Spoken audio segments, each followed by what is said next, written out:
messieurs, bonsoir. Je suis ravie de vous accompagner. Mélanie Bénard-Croza, je suis la rédactrice en chef de Sécurité et Défense Magazine. C'est un immense plaisir de vous retrouver, certains d'entre vous que je connais d'ores et déjà bien pour cette édition 2024 des rendez-vous Tego.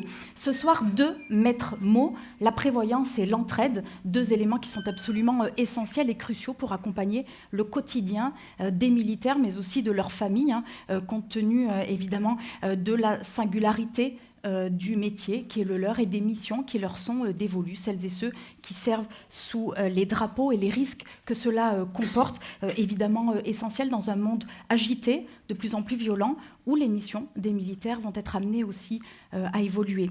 Alors l'État agit, met en place un certain nombre de dispositifs, mais cela n'est pas suffisant, et nous y reviendrons ce soir. Vous n'êtes pas d'ailleurs sans savoir que le 26 octobre dernier, un décret a fait évoluer les règles d'attribution du fonds de prévoyance militaire et de l'aéronautique. Alors dans ce contexte-là, quels sont aujourd'hui les dispositifs qui sont à l'œuvre? Quelles sont les actions qui sont portées, notamment par l'association Tego ce soir qui nous a réunis avec ses partenaires, les assureurs spécifiques qui adressent ces sujets particuliers, on l'a évoqué, en matière de prévoyance, d'action sociale et donc d'entraide. Quelle complémentarité avec l'État? Comment vont se structurer les choses? Comment s'opère ce maillage territorial en proximité qui est absolument essentiel?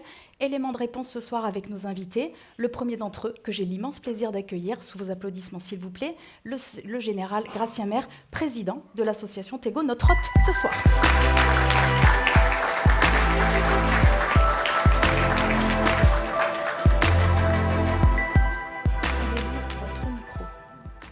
Général, vous avez notre attention, nous avons particulièrement la vôtre ce soir. Merci beaucoup de nous avoir toutes et tous réunis pour cette édition, je le disais, 2024. Alors, en 2023, puisque on va revenir finalement sur ces 75 ans de prévoyance qui nous ont conduits jusqu'à aujourd'hui. Donc, c'est à la fois une continuité, c'est un socle aussi solide, évidemment, et puis de l'agilité et de l'innovation pour pouvoir faire face à l'évolution des actions et des besoins, et puis servir au mieux les intérêts des militaires et de leurs familles. On va y revenir.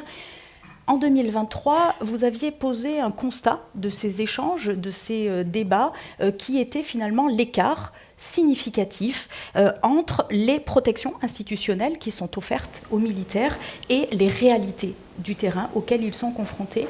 Quelles sont aujourd'hui ces réalités, Général ?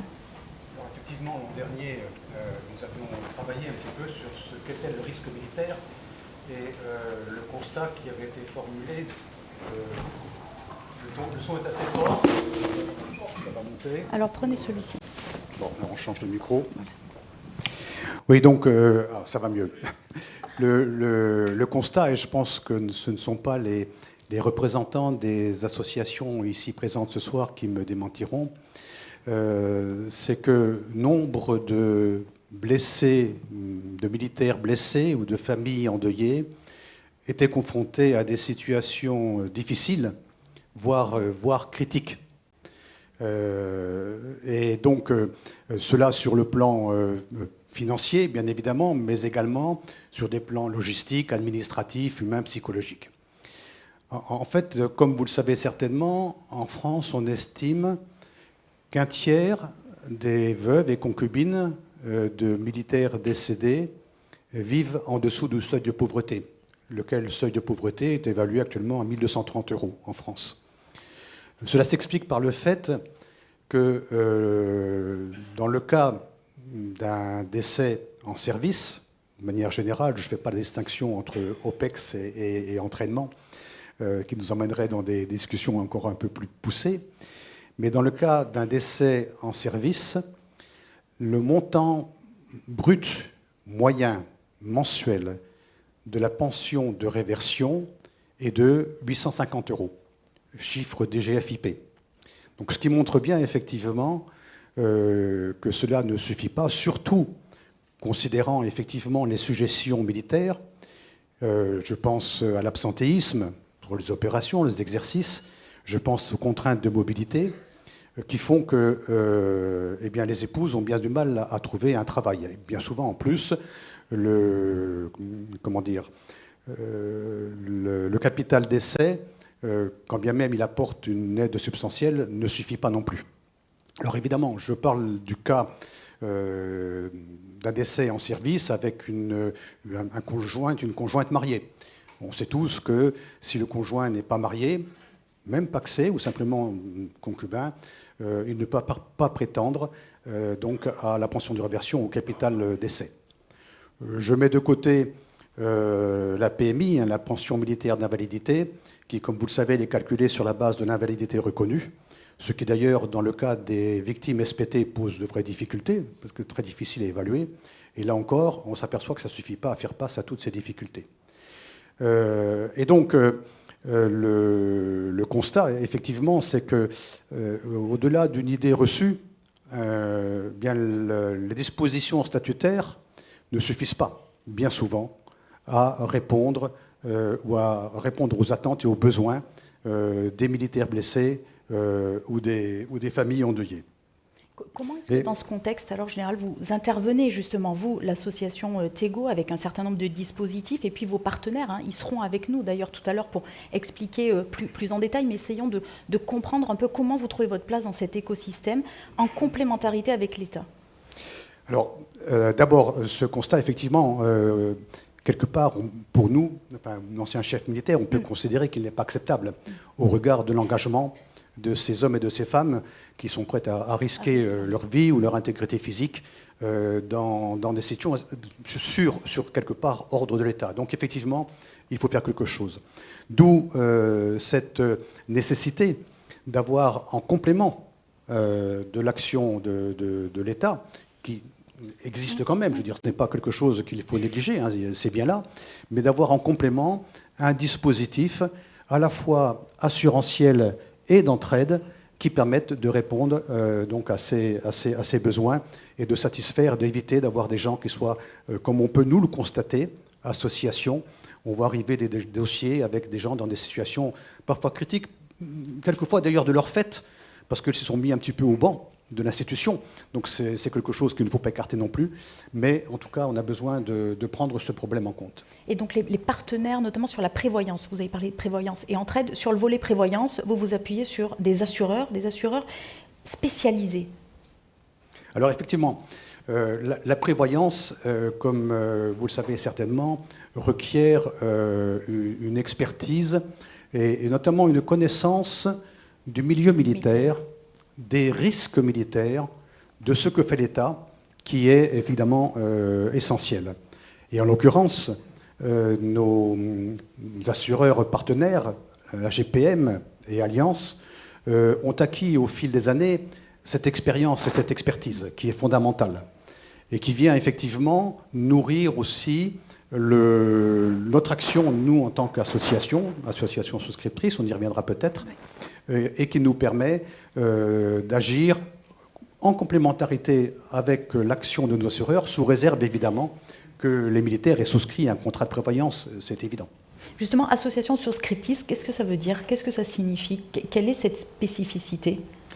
Alors là, si vous le permettez, effectivement, on est dans l'association Tego et à quelque chose à une position un peu singulière dans l'environnement de la protection sociale des militaires.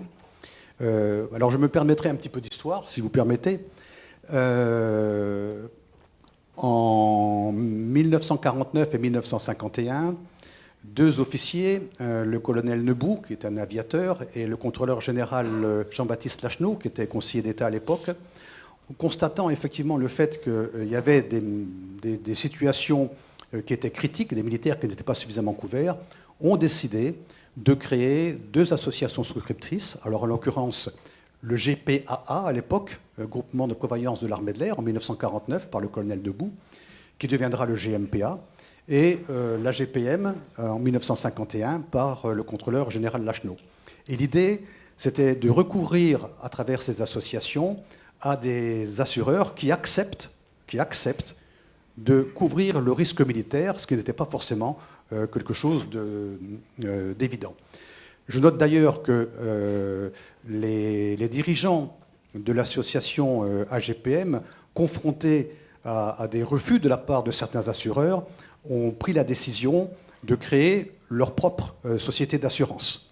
ce qui prouve bien que ce n'est pas forcément un métier qui est facile, c'est un métier qui nécessite effectivement, comme je le disais tout à l'heure, une bonne connaissance à la fois du milieu militaire et des risques militaires pour pouvoir les assumer et les assurer dans de bonnes conditions. Alors aujourd'hui, Tego est l'héritière de ces deux associations souscriptrices et nous opérons selon un modèle sensiblement équivalent à celui que le colonel Debout, le général Lachenot, avait arrêté en 1949 et 1951. Comment vous avez développé, on y reviendra tout à l'heure en deuxième partie de séquence, cette notion d'entraide, d'action sociale qui vient compléter cette notion de prévoyance? Pourquoi c'était un volet absolument vital et qui s'inscrit un peu dans cet ADN qui remonte à 75 ans? Alors effectivement, l'action sociale est un volet important de ce que fait l'association Tego, bien évidemment. Alors nous intervenons directement auprès des militaires et des familles en difficulté, comme le font beaucoup d'associations. Mais je dis directement parce que nous intervenons également indirectement en finançant environ 35 associations qui prolongent cette action d'entraide sur le terrain. Et puis, nous avons aussi une singularité du fait de notre relation avec nos partenaires assureurs, c'est que ceux-ci, dès qu'il y a un dossier de sinistre qui est déclaré, nous alertent et nous permettent donc de déclencher un processus d'accompagnement dans un premier temps et puis peut-être d'entraide dans un deuxième temps qui nous permet d'être réactifs et efficaces de par effectivement le fait qu'on a l'information. Parce qu'un des sujets auxquels sont confrontés bien souvent aussi les associations, c'est d'avoir l'information. Les gens, par pudeur, quelquefois, n'osent pas se manifester. Et donc le fait d'avoir cette relation avec nos partenaires assureurs qui, eux, évidemment, voient le déclenchement d'un sinistre, nous permet d'intervenir et donc d'être efficace en totale complémentarité avec l'action, évidemment, liée, je dirais, l'action contractuelle et même davantage que les assureurs peuvent entreprendre. D'intervenir donc effectivement à la fois plus vite et de manière plus efficace en répondant à des besoins qui ont été identifiés. Il y a également, donc vous parliez des sinistres, il y a aussi cette notion d'accident de la vie aussi qui survient. Les militaires doivent aussi y faire face. Et puis, il y a notamment un élément sur lequel nous reviendrons aussi, qui est absolument majeur, qui est la prise en compte du stress post-traumatique, qui est aujourd'hui évidemment une dimension clé dans la vie des militaires qui sont de plus en plus confrontés. Alors effectivement, ça me donne l'occasion de peut-être donner un exemple de la façon dont les choses peuvent s'organiser avec nos assureurs partenaires, la GPM et Allianz. Sous leur contrôle, dès les années 2010, ils ont face donc à ce problème qui prenait de l'ampleur. En tout cas, le problème existait, la maladie existait, mais elle n'était pas forcément reconnue.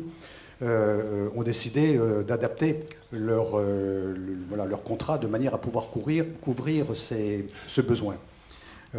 Plus récemment, AGPM et Allianz ont décidé d'allonger la durée de reconnaissance entre la maladie reconnue et le fait générateur. Donc ça, c'est l'action des assureurs. Nous, parallèlement, face à ces problématiques donc des victimes de syndrome de stress post-traumatique, on est intervenu en soutenant une association, la CAP, qui, vous en avez peut-être entendu parler, élève et éduque des chiens d'assistance pour les victimes de syndrome de stress post-traumatique.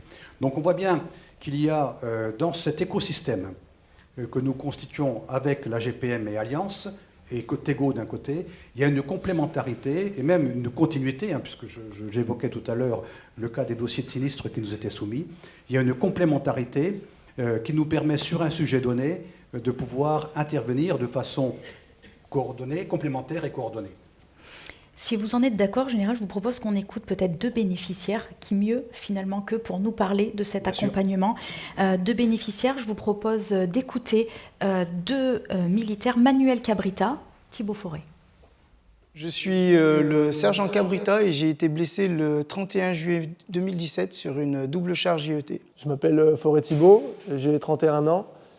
J'ai été blessé en opération au Sahel en janvier 2022. J'ai sauté sur une mine artisanale avec mon véhicule.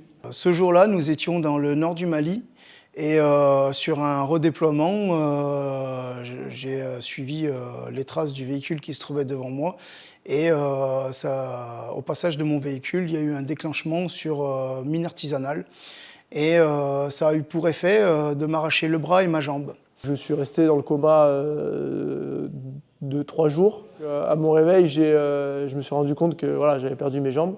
Alors moi, j'avais conscience du risque. C'est vrai que quand on signe, comme on dit, en bas de la feuille, on est toujours conscient de ce qui peut se passer. Après, ça m'aide aussi à avancer. C'est-à-dire que voilà, comme j'étais conscient de ce qui pouvait se passer, eh ben, on n'est pas surpris quand ça se passe, quoi. On se dit, voilà, si demain il nous arrive quelque chose, qu'est-ce qu'on peut faire qui pourrait nous aider?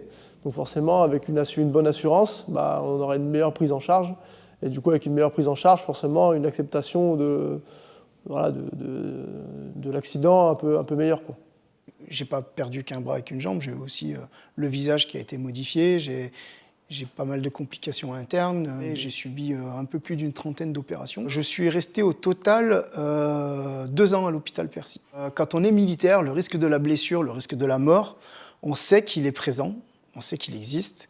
On n'y pense pas forcément, on n'a pas vraiment de formation là-dessus, on s'y attend, on s'y prépare. C'est pour ça d'ailleurs qu'on se protège. On se protège par des discussions avec la famille, on se protège avec des discussions avec nos supérieurs, mais aussi, surtout, on part des contrats de prévoyance. J'avais un contrat de prévoyance chez Allianz et chez l'AGPM, donc pour être au mieux couvert en cas d'accident. Je viens tout juste de recevoir les capitaux parce qu'il faut attendre qu'un médecin fasse une consolidation. Donc il faut attendre que son état de santé soit au mieux. Par jour d'hospitalisation, je prends une indemnité. Donc moi, les capitaux, aujourd'hui, ils m'aident dans ma vie de tous les jours. C'est-à-dire acheter une maison, parce que acheter une maison dans le sud-ouest, il faut une maison qui soit pas avec un étage, qui soit de plein pied, qui soit accessible. Là, je vais faire encore des travaux dans ma maison pour qu'elle soit encore plus accessible.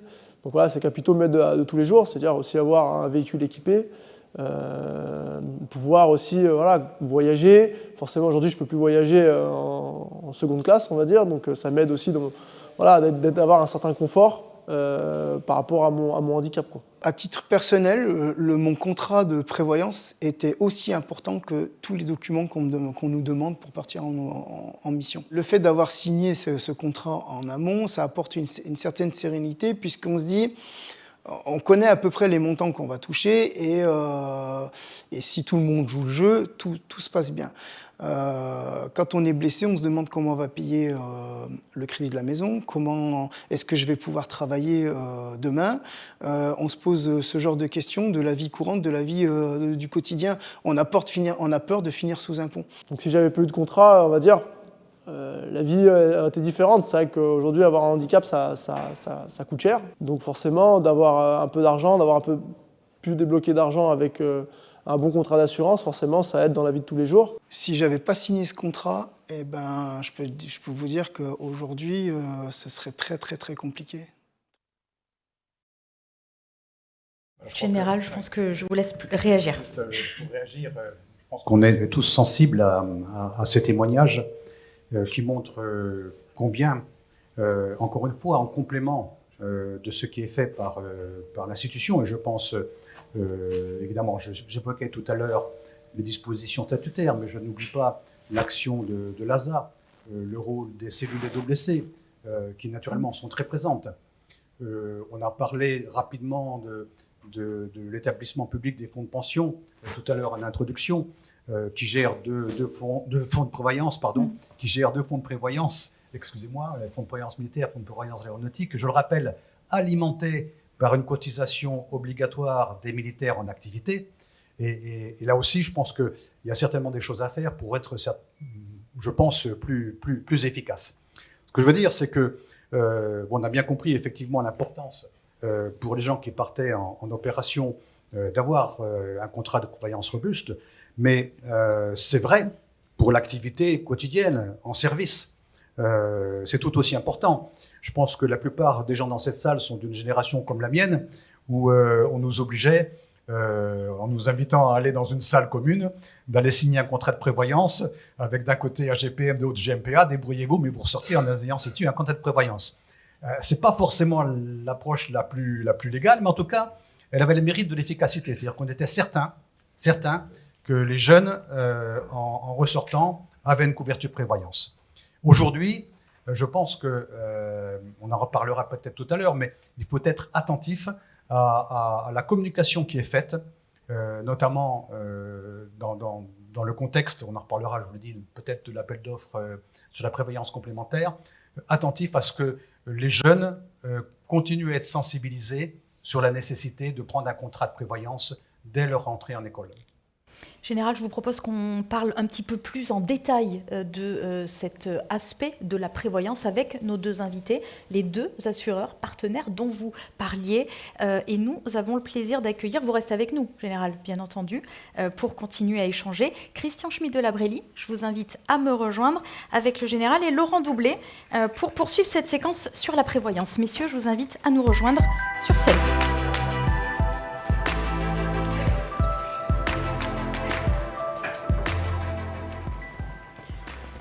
Merci à tous les deux d'avoir accepté cette invitation pour poursuivre les échanges. On a commencé à parler prévoyance, mais effectivement, qui mieux que vous deux pour nous expliquer ce que vous faites, comment ça se passe en complémentarité avec l'État. On l'a compris, le contexte est un peu complexe. Et puis, évidemment, au cœur et avec l'association Tego, comment est-ce que vous orchestrez, encore une fois, toujours dans l'intérêt des militaires et de leurs familles. On a compris la nécessité, on va y revenir. Donc, Christian Schmid de la Brélie, je le rappelle, vous êtes le directeur général de la GPM Clésia, Laurent Doublet, directeur du département défense et sécurité d'Alliance. Gratien Maire, peut-être un mot, si vous voulez bien compléter peut-être avec ce qu'on évoquait à l'instant, peut-être revenir, vous l'avez souligné brièvement, sur finalement le pilier du modèle aujourd'hui qui est le vôtre et comment, alors si je puis me permettre, vous agissez en trinôme finalement entre Tego, la GPM et Alliance Défense Sécurité. Mais je crois que je l'ai un peu esquissé tout à l'heure, oui. Effectivement. Comme je le disais, dans le domaine de la prévoyance, et notamment considérant la singularité de notre écosystème, constitué par l'association Tego et la GPM et Alliance, une coordination et l'exploitation de la complémentarité entre les actions des uns des autres est fondamentale. Et je crois que c'est quelque chose que nous cultivons, dans l'intérêt, évidemment, des militaires et de leurs familles confrontés à des situations difficiles. Je crois que, en particulier, bien évidemment, c'est à travers l'activité de nos assureurs, GPM et Alliance, mais également la Mutuelle d'assurance des armées et d'autres partenaires assureurs que nous avons, que nous pouvons conduire ces actions d'entraide en complément. Donc c'est un peu ça, c'est vraiment l'articulation, encore une fois, qui je dirais, correspond à ce qui avait été imaginé par les deux créateurs des associations souscriptrices AGPM et GPA, puis GMPA. Christian Schmid de la Brélie, on l'a compris, il y a cette nécessité d'être complémentaire avec ce que fait l'État, qui n'est pas suffisant, ça a été dit plusieurs fois. Qu'est-ce que vous couvrez de plus ? Alors, première chose, si on parle de l'État au sens général, si on parle du monde des fonctionnaires, des 6 millions de fonctionnaires au sens large, il y a les fonctionnaires et il y a quelques risques régaliens qui sont à part. Le cas échéant, au premier chef, les armées, peut-être au deuxième, la police. J'ai vu qu'il y avait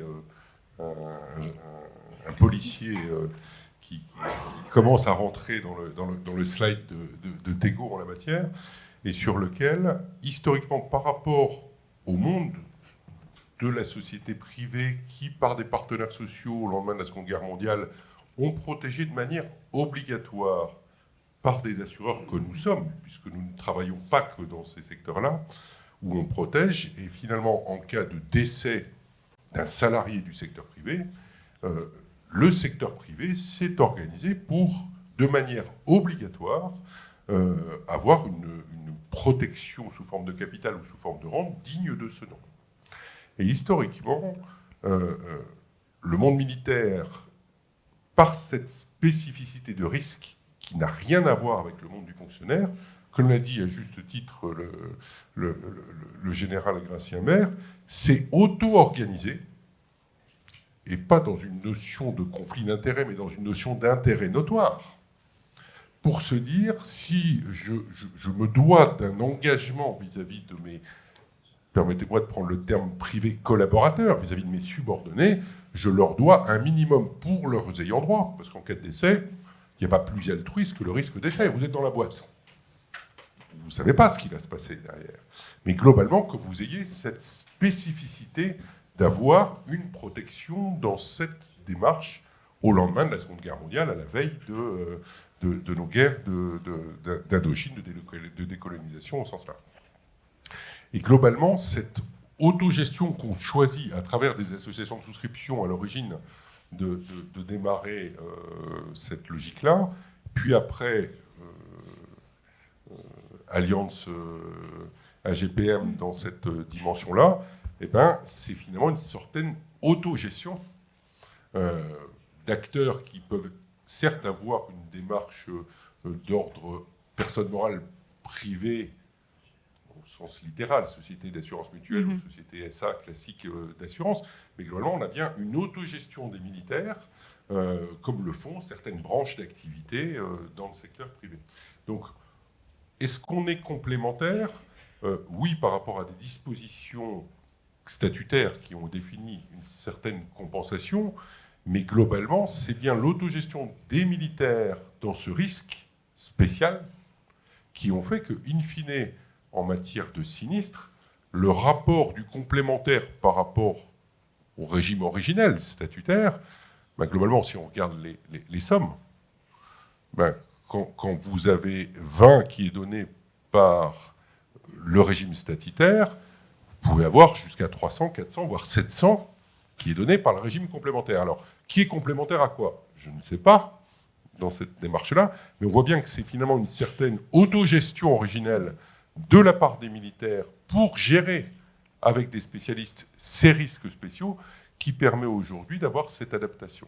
Donc complémentarité, bien évidemment, par rapport à ce sujet-là, mais c'est un vrai choix des militaires d'avoir pris cette dimension-là, alors que l'État, à l'époque, n'avait pas la capacité d'avoir des budgets, entre guillemets, à donner sur cet dispositif que, dans le secteur privé, les employeurs avaient donné de manière l'État n'a obligatoire à d'ailleurs leurs salariés. toujours pas les moyens, on peut le mettre, je crois, au présent. Laurent, un complément peut-être sur cette approche-là. Alors évidemment, sur les chiffres qui sont annoncés, sur ces ratios, je pense que vous partagez évidemment la même approche, en tous les cas, le même regard sur cette actualité, puis cette notion qui a été évoquée par Gratien Maire, par M. Schmidt de Labrelli aussi, sur cette idée de bien comprendre et de bien connaître, maîtriser ces risques. Et donc, il faut effectivement des assureurs qui sont spécialisés. Et d'ailleurs, vous appuyez sur beaucoup d'anciens, finalement, de l'institution militaire dans vos rangs, si vous me permettez la comparaison. Oui, alors effectivement, chez Alliance et GMPA, historiquement, et AGF, pour bien situer les choses, mais chez Alliance, depuis toujours, nous avons accompagné la communauté défense et sécurité avec des équipes 100% dédiées. Donc, ce qu'on appelle dans notre jargon un modèle affinitaire. Avec des équipes qui sont 100% dédiées au conseil, à l'accompagnement, à la gestion, à l'indemnisation qui est dévolue à la communauté défense et sécurité. C'est un choix fort, c'était un choix très fort au milieu d'un assureur généraliste, puisqu'on est un assureur généraliste. Mais ça a été dit, finalement, on voit bien que le risque est particulier, on voit bien que les contrats d'assurance traditionnels portent des exclusions qui excluent tout simplement un certain nombre de risques qui sont inhérents à la communauté défense et sécurité. Donc la logique à la base était effectivement de construire un modèle dédié au milieu d'un assureur généraliste. Alors des équipes dédiées, c'est d'abord des conseillers, c'est des conseillers qui sont présents sur le terrain. C'est vrai d'ailleurs aussi pour AGPM. Ce que je vais dire est franchement, c'est un miroir avec. Quand vous dites présent sur le terrain, c'est un véritable maillage territorial sur l'ensemble des régions ? C'est effectivement un maillage territorial. Chez Alliance, on a 120 conseillers. Il y en a grosso modo un par département. On couvre bien sûr les bases, les unités, les écoles, mais aussi les gendarmeries et aussi les commissariats. Donc c'est 120 conseillers qui sont issus de la communauté défense et sécurité. On fait le choix de recruter des personnes qui ne connaissent pas l'assurance, mais qui connaissent le risque, qui l'ont vécu, qui connaissent les situations et qui ont partagé le sort de la communauté défense et sécurité. Alors ça veut dire quoi? C'est qu'à partir d'un moment donné, on voit bien qu'on est sur des métiers d'experts. Donc ces jeunes assureurs que l'on recrute, et on en recrute plusieurs dizaines chaque année, eh bien on les forme. On les forme pendant de longs mois avant qu'ils puissent aller sur le terrain dans ce rôle d'expert. Parce que derrière ce rôle d'expert, il y a un vrai devoir de conseil. Et on a vu les 2 témoignages. On voit combien un bon conseil permet cette sérénité, permet ces indemnisations, permet ces capitaux en cas de coup dur. Mais en creux, on voit aussi comment un mauvais conseil pourrait être catastrophique pour ces mêmes personnes. Et je vais me permettre un petit commentaire, une observation finalement de ce qu'est le terrain aujourd'hui. On voit aujourd'hui des conseillers santé qui se targuent de parler de prévoyance sans avoir l'expertise, l'expérience. Et je pense qu'on ne s'improvise pas aujourd'hui, et on ne s'improvise pas conseiller prévoyance. Pour nous et pour nos 2 maisons, c'est vraiment de longs mois d'apprentissage, de compagnonnage sur le terrain avec les conseillers qui ont davantage d'expérience. Parce que derrière tout ça, il y a un devoir de conseil et il y a de vrais enjeux. Et peut-être, on parlait tout à l'heure de la complémentarité des capitaux, on l'apporte bien sûr. Il y a bien sûr les capitaux qui sont prévus ou les indemnités qui sont prévues par le statut. Il y a aussi cette petite prévoyance référencée qui existe aujourd'hui, mais qui reste, je dis volontairement petite parce que ça peut être trompeur. Cette petite prévoyance complémentaire additionnelle au statut n'est pas suffisante, n'est définitivement pas suffisante. Et il ne faut surtout pas imaginer que cette petite prévoyance qui a été introduite au milieu de ces offres référencées santé peut suffire à compléter le statut. Il y a parfois ce risque, à un moment donné, de penser qu'il y a un complément qui existe et que ça va suffire. Ce n'est pas le cas. On parlait des capitaux, c'est des centaines de milliers d'euros parfois par sinistre. Et j'ai un conseiller qui résume un peu la situation en disant c'est un zéro de plus. C'est parfois un zéro de plus. C'est 20 000 versus 200 000, 50 000 d'un côté, statut, 500 000 peut-être le capital qui va être permis par l'assurance. Donc c'est ce zéro en plus qui fait toute la différence. Christian Schmitt de la Brillis, vous acquiescez évidemment parce que c'est ce qu'on évoquait, il y a cet effet miroir finalement, et donc cette proximité, ce maillage territorial, il est aussi à l'œuvre. Est-ce que quel est le volume des équipes aujourd'hui chez vous qui se consacrent dans cette dimension AGPM à accompagner les militaires? Comment s'opère ce maillage? Globalement, l'histoire nous a permis d'avoir un développement. Alors je disais en aparté tout à l'heure que la GPM couvre 70% des militaires et Allianz 55%. Donc vous voyez qu'on est bien à 100% tous les deux dans le dispositif. Et en effet, dans cette démarche-là, on a, et on travaille souvent ensemble de concert dans ces dispositifs tout en laissant la liberté aux militaires. Mais globalement, notre réseau, en ce qui nous concerne, est à peu près de 200 collaborateurs dans les casernes, dans les enceintes militaires, aussi bien dans les DOM qu'en métropole. Et avec ce sujet, on a cette même notion de conseil, de traitement d'un risque spécial. Et comme le disait, je n'en parlais pas, mais je vais rebondir sur ce que disait Laurent, la prévoyance, c'est ce qu'on appelle le risque lourd. Traiter et accompagner grâce aux équipes et à Tego sur le surassurantiel, mais aussi aller plus loin dans les coups de conseil d'orientation. Quand ça vous tombe dessus, la veille, vous étiez dans une psychologie totalement différente. C'est un risque lourd et soudain. Je ne veux pas vous parler d'autres sujets, de dépendance ou d'autres, mais quand ça arrive d'un seul coup. Et donc, non seulement on a bien évidemment des conseillers qui sont sur le terrain, mais aussi un accompagnement, finalement, une fois le sinistre subvenu dans cette spécificité, par des réseaux d'entraide que l'on a finalement cumulés dans le surcomplémentaire en disant « est-ce qu'on va rester chacun dans notre jardin ?»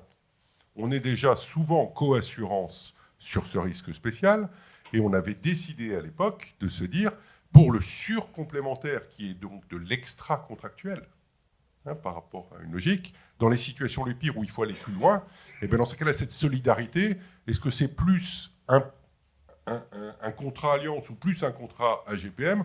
La solidarité, ça dépasse tout. Et donc, sur lequel, finalement, on a décidé de porter Tego dans le bras armé de la solidarité et du surcomplémentaire, en disant là que c'est quelque chose que l'on met ensemble dans ce dispositif. Risque court, je ne vais pas être contre. Clésia, à côté de AGPM, protège 3 millions de Français en santé complémentaire, notamment l'industrie pharmaceutique. Donc oui, le Doliprane, c'est important. Et d'actualité. Mais globalement, et Sanofi est un très grand client de Clésia, donc je ne vais pas le contredire, mais globalement, ce n'est pas la même chose qu'un risque lourd qui aboutit à un décès, à une écoute, un conseil, un accompagnement, une orientation de la personne, de ses ayants droit, où là, on est vraiment dans du risque lourd, ou dans une incapacité, invalidité, sur lequel on va accompagner la personne tout au long de la vie. Qu'elle reste ou pas en garnison, finalement, ou que sa vie d'après est bien une prolongation de l'ensemble de ces éléments-là. Vous avez écouté le surcoût que l'on ne maîtrise pas, induit par une certaine incapacité, un handicap dans ce domaine. La moitié, finalement, du sujet, c'est comment est-ce que je vais trouver la solution. Et là, toute la batterie de spécialistes qui connaissent le maillage d'écoute, à travers l'écoute et le conseil, de connaître les bonnes solutions en matière d'habitat, en matière d'accompagnement, en matière de mobilité, etc., on voit bien la puissance que l'on peut avoir dans ce dispositif. Qu'est-ce qui est aujourd'hui couvert dans vos contrats? Est-ce que vous avez 2 ou 3 exemples de manière très concrète, pragmatique, qu'on peut citer ce soir?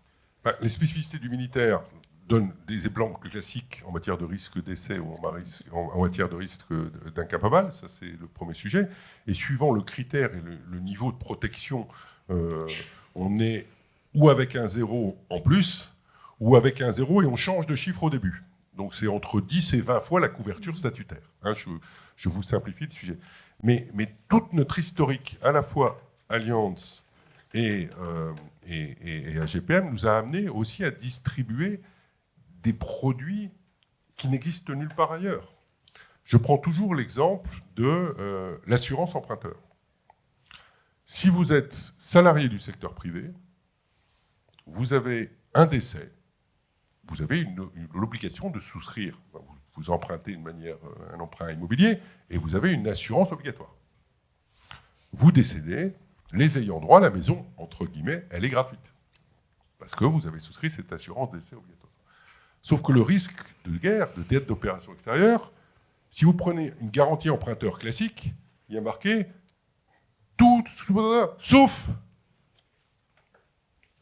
ce risque spécifique. Et donc, si vous prenez une assurance emprunteur, je ne vais pas citer la maison Cardiff par rapport à BNP qui truste le marché, mais globalement, l'ayant droit, il est marron. Nos spécificités, nos adaptations en matière de protection de risques lourds nous ont permis, au fur et à mesure du temps, d'adapter une garantie, de proposer finalement au personnel militaire cette garantie-là. Enfin, dans l'adaptation du monde militaire, on s'aperçoit aujourd'hui que la formation des corps du passé, des problématiques de déploiement complet en théâtre d'opération extérieure, puis de moins de théâtre d'opération extérieure, puis de formation de personnel dans d'autres contrées que peuvent être l'enceinte française sous des normes françaises dans ces dispositifs, nous oblige à systématiquement, Allianz et AGPM, d'adapter en permanence nos garanties. Donc quelque part, la connaissance de notre réseau sous une forme commerciale ou sous une forme d'accompagnement, le fait d'être dans les casernes, dans les bases aériennes, dans les différentes enceintes de la marine, nous permet finalement d'avoir un contact permanent, une proximité permanente sur ce sujet-là et d'adapter nos garanties en fonction de l'évolution de la personnalité militaire au sens large. Laurent Doublet, sur cette agilité, cette innovation finalement dont vous devez faire preuve pour faire face aux évolutions, on a beaucoup parlé aussi du stress post-traumatique. Comment vous l'intégrez aujourd'hui dans vos offres? Là, on l'intègre dans les offres. Gracien a évoqué effectivement la façon dont on avait pu étendre cette garantie. On voit bien que le sujet a a pris une place prépondérante au milieu des blessés, hein, et c'est quelque chose qui a été longtemps sous-estimé, sur lequel on a tous grandi, et qu'on a mieux cerné, qu'on a mieux compris, et au fur et à mesure de cette compréhension, on a pu améliorer, enrichir nos contrats, d'abord prévoyance et puis emprunteur également, et on voit comment ce dialogue entre, j'allais dire, la réalité terrain, la réalité des blessés sur le sujet, et la capacité que peut avoir l'assureur à intégrer, à supprimer un certain nombre d'exclusions, ce que l'on fait depuis toujours, mais encore, elle est un cran plus loin. C'est toute l'expérience et l'expertise que nos deux maisons ont pu développer, acquérir tout au long de ces nombreuses années, puisque tout ça a été construit, je dirais, de façon très progressive à l'échelle d'une histoire commune avec l'association et quelque part les associations, puisque AGPM et GMPA étaient deux associations. C'est donc un accompagnement, quelque part, c'est un enrichissement des produits. C'est aussi un accompagnement terrain. Je voulais peut-être revenir aussi sur ce sujet. On évoquait tout à l'heure le jeune militaire qui, quand il arrive à l'école, a deux portes devant lui, la porte AGPM ou la porte Alliance, et peu importe finalement quelle porte il prend, il souscrit un contrat prévoyance, et c'est la meilleure des choses qu'il puisse faire. Il y a le jour J, il y a le premier jour, et puis ensuite il y a un accompagnement, qui est lié à l'évolution des missions du militaire, qui va être projeté, qui va revenir, qui va changer tout au long de sa carrière. Vous le savez bien sûr mieux que nous tous, la mobilité, ces missions sont extrêmement nombreuses, et la carrière d'un militaire est extrêmement variée. Il y a la situation familiale qui va changer aussi, bien sûr. Le jeune militaire, il va généralement construire une famille, avoir des enfants, et donc du coup son besoin de couverture, son risque familial va évoluer, et tout ça on se doit de le prendre en compte. Au fur et à mesure finalement de la vie professionnelle et personnelle du militaire. On ne s'arrête pas le premier jour, même si, encore une fois, il est extrêmement positif que le jeune militaire souscrive un contrat prévoyance. On l'accompagne, on fait évoluer les garanties. Et on fait évoluer les contrats. Donc au-delà de, quelque part, les garanties, les produits que l'on fait, c'est aussi à l'intérieur de nos gammes, à l'intérieur de nos produits, aller proposer la meilleure solution possible au moment donné. Et donc ça veut dire une présence régulière, une présence au moment des départs en opération extérieure. Nos conseillers sont présents le samedi, le dimanche, quand les projections en opération extérieure sont déclenchées à ce moment-là. Et chez Alliance, mais je crois que c'est exactement la même chose chez AGPM, on fait plusieurs dizaines de milliers, ce qu'on appelle des avenants, c'est-à-dire des modifications de contrats par an. On s'amuse toujours chez Alliance à faire le calcul, on en fait 200 par jour. C'est aussi la spécificité qu'on a dans ces risques spéciaux. C'est-à-dire que contrairement à une assurance, vous la prenez pour une année, et puis après on verra et le risque arrive. Là, on est tellement dans un risque spécial qu'ensemble, on a défini des assurances à la carte.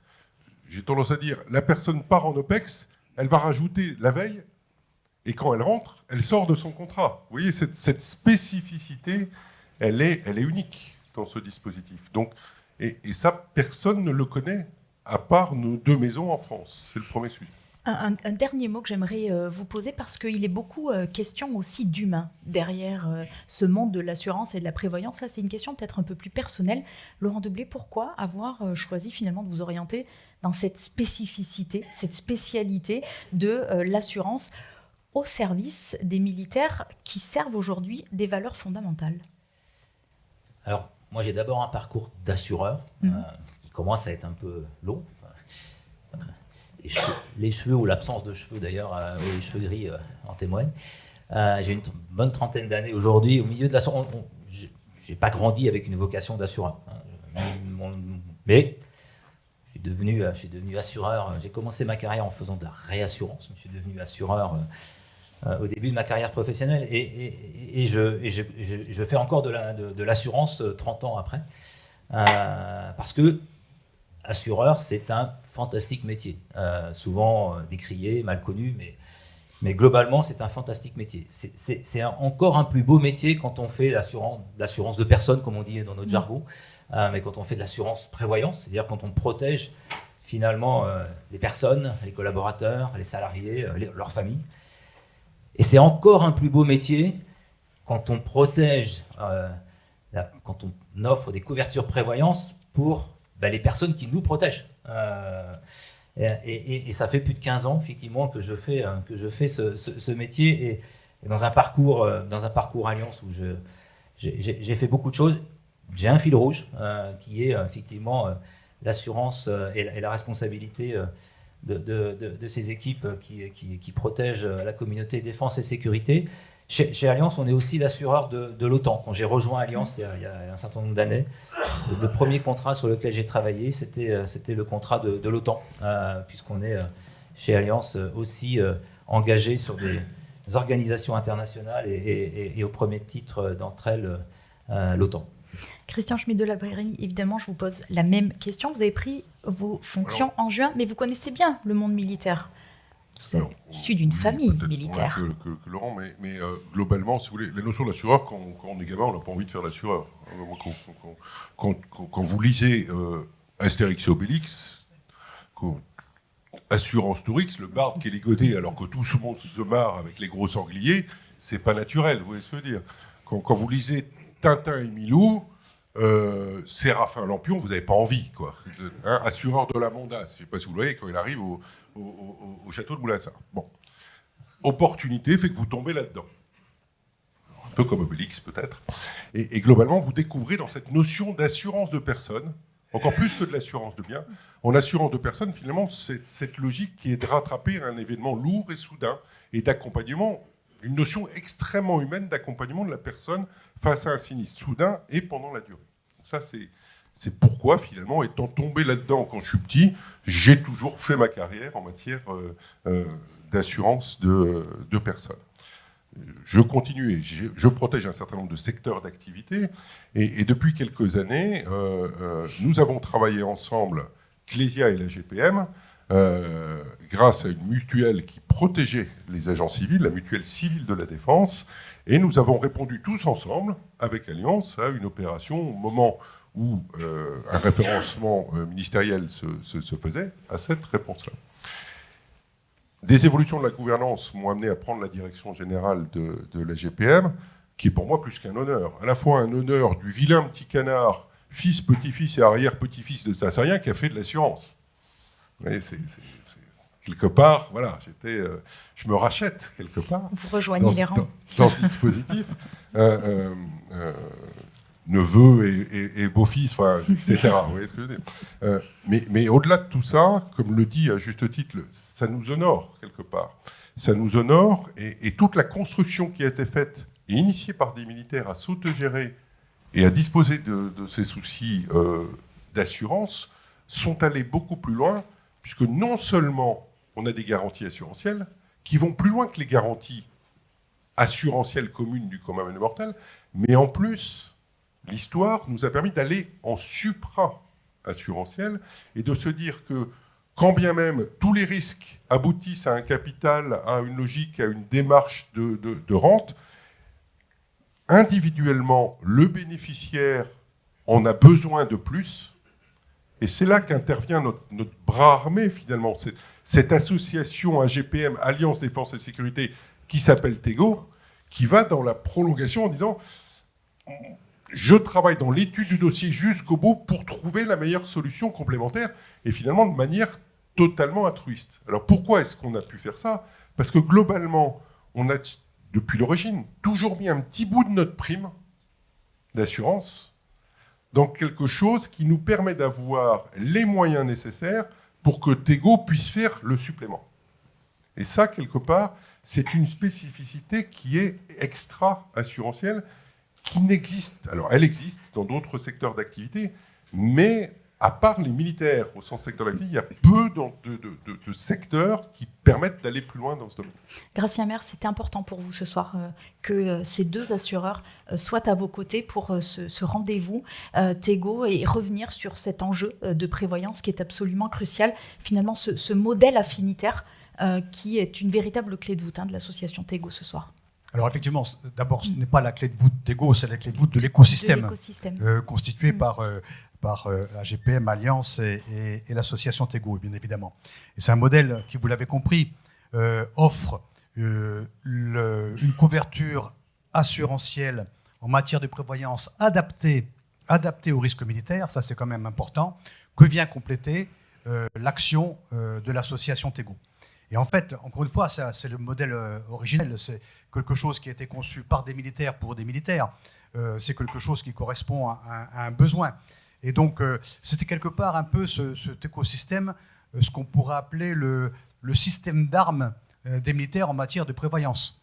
Je crois que c'est quelque chose qui est fondamental. Ce que je n'ai pas dit peut-être tout à l'heure, effectivement, puisqu'on a évoqué un peu l'accompagnement, c'est que c'est un élément, on en parlera, je pense, dans la table ronde suivante sur l'entraide, mais ce volet d'accompagnement, il est fondamental. Et il est à la jonction entre ce que font les assureurs et ce que fait l'association. Et c'est bien ce volet-là qui est important. J'ajouterai également qu'il y a besoin, j'ai parlé de la complémentarité entre l'action des assureurs et l'action de l'association.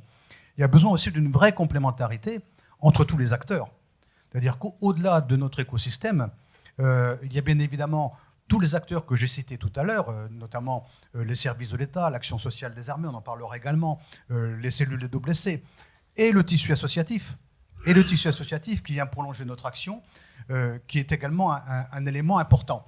D'ailleurs, nous avons avec nos partenaires associatifs, ou l'association, créé un petit dispositif tout simple qui est sur Internet, qui permet à chaque association de venir déposer sa carte d'identité, de dire voilà, moi je m'occupe de telle catégorie, je fais ci, je fais ça. On a mis un moteur de recherche au-dessus, et quand l'association confrontée à un cas particulier dit j'ai en face de moi un militaire en activité, retraité, gendarme, aviateur, terrien, marin, ou appartenant au service, blessé, etc., ça renvoie, ce moteur de recherche renvoie vers les associations qui sont capables de le prendre en charge. Et ça développe cette forme cette fluidité qui me semble essentielle pour assurer collectivement de l'action de l'État. Alors j'ajoute, pardonnez-moi, que dans ce logiciel, on y a abonné l'ONAC-VG et qu'on espère pouvoir y abonner très prochainement l'Action sociale des armées, les cellules des WC, enfin un certain nombre d'acteurs institutionnels qui pourront venir utiliser également cet outil. Et c'est bien l'idée, c'est bien d'avoir cette continuité et cette fluidité entre l'ensemble des acteurs, de manière à assurer, in fine, parce que c'est ça l'objectif, la meilleure protection possible au profit de nos militaires. Et je crois que c'est quelque chose qui, en tout cas, fait partie de mon engagement, c'est de faire en sorte qu'on puisse avoir cette continuité, cette complémentarité entre les différents modes d'action. On a bien conscience, effectivement, que en matière de santé, l'État a accepté de cotiser à hauteur de 50% de la cotisation, je veux dire, santé, bien évidemment, et en plus les conditions budgétaires du moment font que la part de l'État sera très limitée. Et donc elle ne suffira pas. Elle ne suffira pas. Il faudra bien que nos jeunes militaires, et que les militaires de manière générale, mais ceux qui ont déjà souscrit des contrats d'assurance, évidemment, sont couverts, mais que les jeunes militaires qui rejoignent puissent bénéficier de cet écosystème, de ces compétences particulières acquises au fil des années par les assureurs, par l'association. On a évoqué les réseaux de conseillers. Donc, je veux dire, c'est quand même quelque chose d'unique d'avoir deux assureurs qui déploient sur le terrain des conseillers capables effectivement de venir en aide, d'intervenir, même sur un coup de sifflet bref, comme on dit, en cas de départ en OPEX, de manière à pouvoir assurer la meilleure protection à nos militaires. Un véritable accompagnement, donc une véritable continuité, c'est ce que vous aviez évoqué, entre la prévoyance et puis on va poursuivre sur l'entraide. Merci beaucoup. Alors, quand même un élément complémentaire, ce qui aussi nous caractérise, au-delà de la spécificité de nos risques, c'est que quelque part, la protection des données qui est la nôtre, et par définition, on se doit d'être habilités en amont d'exercer notre métier. Si je suis Séraphin Lampion, comme je le disais tout à l'heure, je dois être habilité par l'autorité, la CPR, qui, comme un autre assureur, me donne l'habilitation d'exercer mon métier. Quand on est Allianz et AGPM, on a des nécessités, avant même de commencer, d'avoir des habilitations complémentaires qui nous engagent, d'avoir des régulateurs. Lorsque une tentative d'intrusion arrive par un tiers d'un pays qui n'est pas forcément ami, je ne vais pas vous les citer, globalement, on se doit non seulement d'expliquer quelque chose à la CNIL ou à la CPR, mais aussi, bien évidemment, à toute la problématique DR, entre guillemets, dans ce dispositif. Et cette spécificité, là aussi, c'est non seulement une logique que vous voyez au quotidien dans l'échange commercial, dans l'échange de nos gestionnaires, dans l'action sociale qui est derrière, qui connaît cette spécificité, mais aussi quelque chose sur lequel on travaille ensemble et spécifiquement dans des données qui sont extrêmement sécurisées. Et ça, c'est bien avant tout appel d'offres en la matière. Et un enjeu de cybersécurité, encore une fois, au cœur de l'actualité. Merci, messieurs, d'avoir été avec nous sur cette séquence. Je vous invite bien sûr à rester avec nous. Merci beaucoup.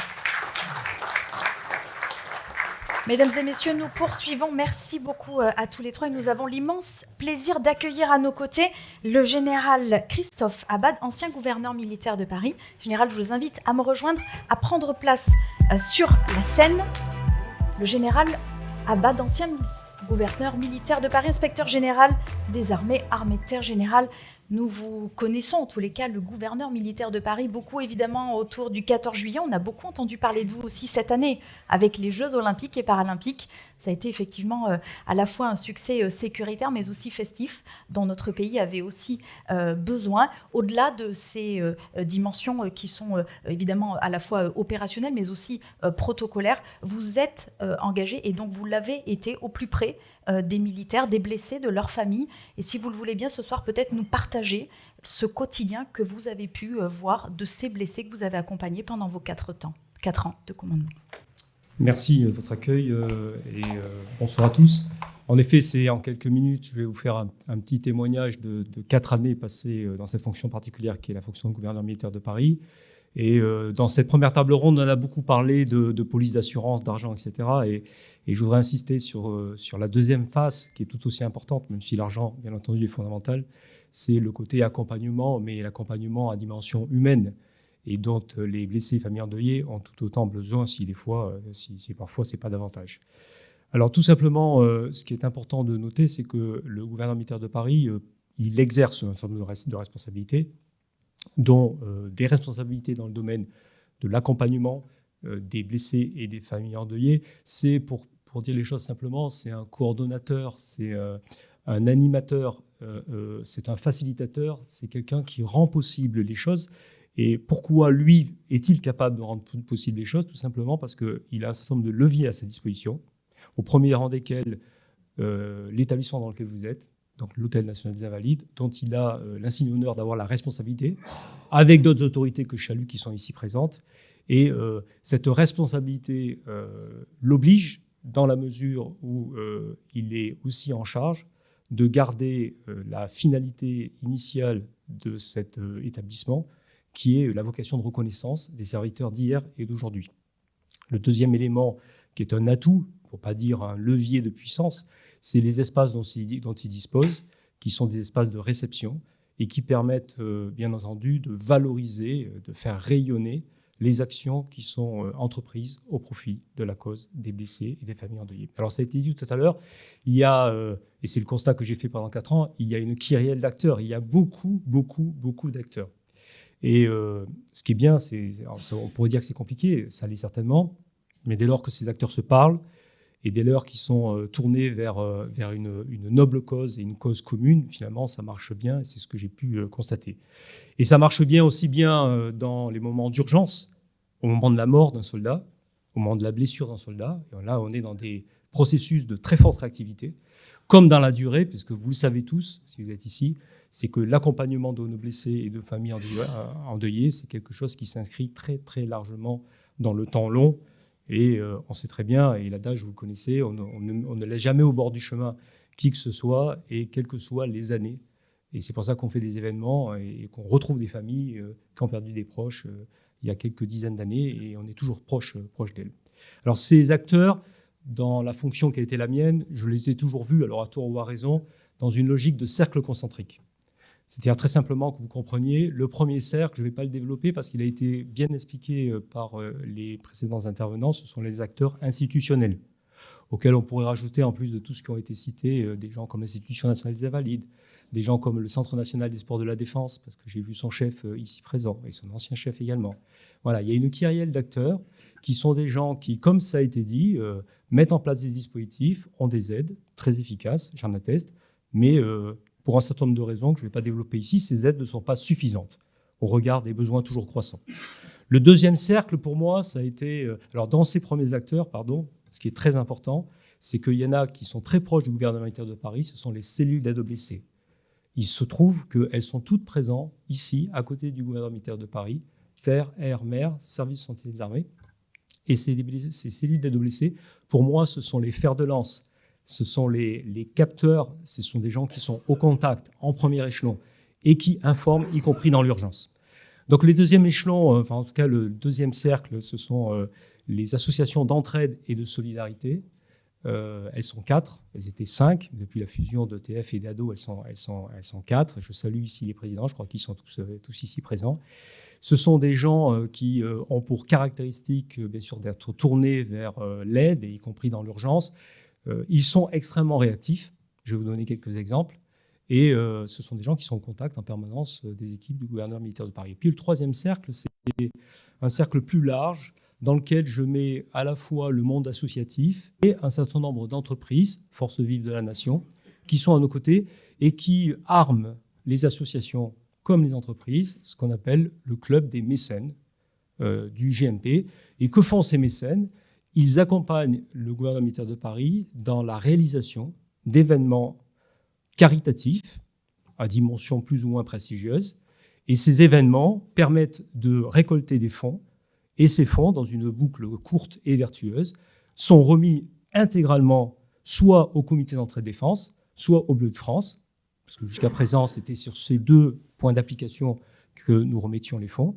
Et bien entendu, une fois que les fonds sont donnés à ces associations d'entraide et de solidarité, donc du comité d'entraide défense, ça rend possible la concrétisation d'un certain nombre de projets. Voilà. Et dans cette troisième famille, il y a bien sûr, dans le monde associatif, il y a Tego, il y a Legal Cassé, il y a Solidarme, il y a un certain nombre d'organismes qui sont proches de nos blessés. Et Tego, vous allez le voir, je terminerai avec ça, est quand même un acteur tout particulier. Je dis pas ça parce que c'est la soirée Tego, c'est la réalité. Quelques exemples. Premier exemple, c'est un exemple dans le cadre d'un plan urgence. Le 22 janvier 2022, le caporal Alexandre Martin décède au Mali. Nous faisons le plan hommage quelques jours après, c'est le 26 janvier. Le caporal Alexandre Martin, le brigadier, parce qu'il appartient au 54e régiment d'artillerie de Hyères, les Palmiers, a ses parents divorcés, et le papa, Serge, est en très grande précarité sociale. En urgence, il est mort le 22, on est dans la cour d'honneur le 26, en urgence, Terre Fraternité, en liaison avec un certain nombre d'acteurs, permet à M. Serge Martin de s'acheter un costume et une paire de chaussures pour venir dignement se recueillir au funérarium de Batignolles sur la dépouille de son fils et être présent, je dirais en majesté, mais en tout cas en dignité, dans la cour d'honneur des Invalides. Ça a coûté 430 €. Donc vous voyez que ce n'est pas qu'une question d'argent, c'est une question d'humanité. Deuxième exemple. Nous avons remis, durant ces 4 années, ça se faisait bien sûr avant et je n'ai pas de doute que ça se fera après, nous avons remis dans les salons, lieux de prestige, des handibikes, des vélos pour du personnel handicapé. Et je voudrais souligner juste un exemple parce que ce vélo, un handibike, il n'y a qu'une boîte qui le fait aux États-Unis, ça vaut 18 000 €. C'est en carbone, donc c'est quand même de la high-tech. Et il y a un vélo que j'ai en tête qui a été payé exclusivement par Tego. C'est au profit d'un caporal, Souleymane Khalef, qui a été blessé au Mali. Il est paraplégique. Il a été blessé au Mali en septembre 2020. Et il a des projets dans le cadre de sa réhabilitation, et donc on lui paie un handipag qu'on lui remet, et payé intégralement par Tego.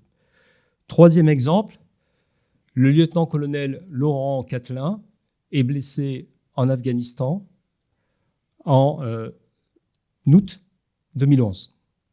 Il y perd les 2 jambes. Il est amputé en dessous des genoux des 2 jambes. Et par la voie institutionnelle, on lui paie des prothèses. Mais il a des projets, notamment d'aller à la piscine avec ses petits-enfants.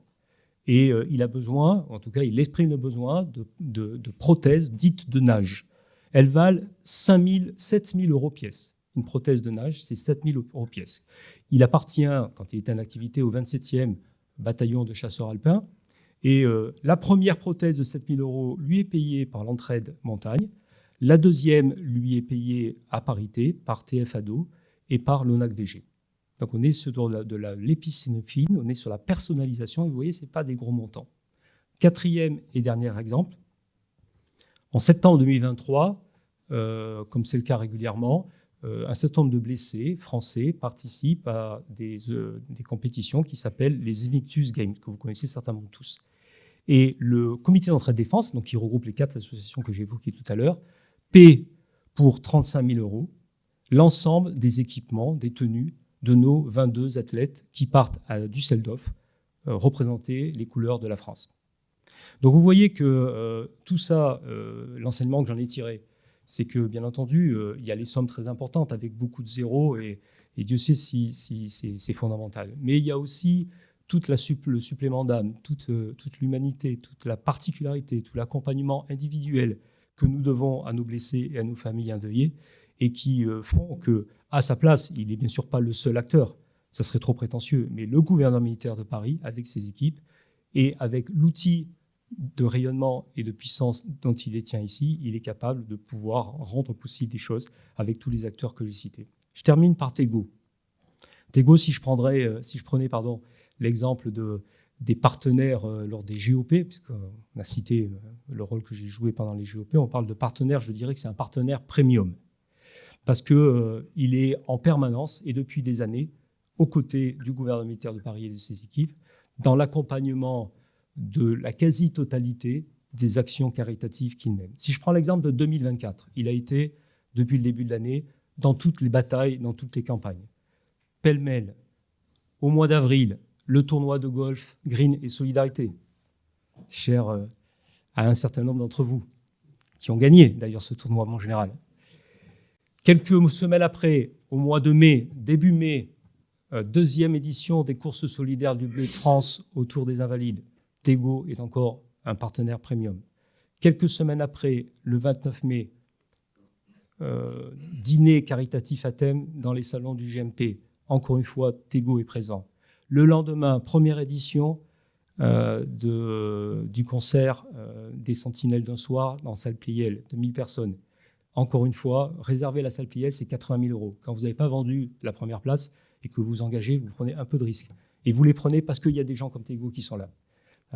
Mois de juin, Vulnerati. Alors Vulnerati, ce n'est pas le GMP, c'est le CEMAT. Mais ça se fait dans les espaces du GMP et c'est fait avec l'ingénierie du gouverneur militaire de Paris. Quelques semaines après, pendant le mois de juin, vous avez les rencontres militaires blessures et sport. Là encore, Tego est présent.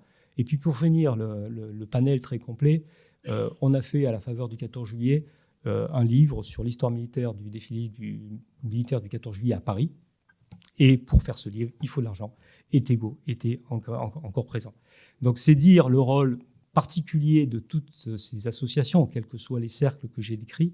Et ce qui fait finalement la force du collectif, c'est l'implication de chacun, la complémentarité de chacun, l'humanité qui est mise par chacun. Et je sais qu'au-delà de ce que j'ai pu vivre comme gouverneur militaire de Paris, parce qu'avec le général Gratien Maire, on en a beaucoup parlé, Tego aide une trentaine d'associations en appui. Tego est engagé également dans la réalisation du village des blessés. Tego est également engagé dans la création, il me semble, d'une crèche à Toulon, etc., etc. Et au moment où les armées françaises se préparent, et on espère se préparer pour que ça ne se passe jamais, mais on est là pour prévoir éventuellement les scénarios du pire, au moment où les armées françaises se préparent pour des engagements de haute intensité, je pense que ce tissu, cette existence, cet appui qui est opéré par l'ensemble des acteurs que j'ai décrits, il est plus que jamais indispensable. Donc le vœu que je le formule à ce pupitre, et je terminerai avec ça, c'est bien entendu que cette aide et cet engagement qui est le vôtre reste pérenne dans les prochaines années. Je vous remercie.